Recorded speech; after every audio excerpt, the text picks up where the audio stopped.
OG OG సరే కానివ్వండి, నేను ఏం చేస్తాను. నేను పల్లె పండగ, పంచాయతీరాజ్, సీసీ రోడ్లు, దేశం బాగుండాలంటే మీరు ఓజీ ఓజీ సరే కానివ్వండి, నేను ఏం చేస్తాను.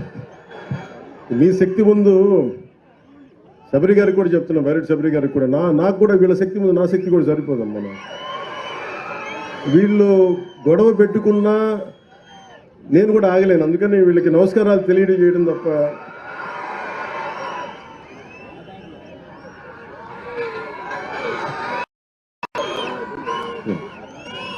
మీ అందరికీ ఒక జాతీయ ఉపాధి హామీ పథకం 30 సెంట్లు నేల. ఇది ఇప్పుడు మనం ఉన్న ఏరియా. దీంట్లో దాదాపు 6 సెంట్లు చెరువు అయితే 2 సెంట్లు గట్టు ఉంటుంది. సో దీనికి మొన్న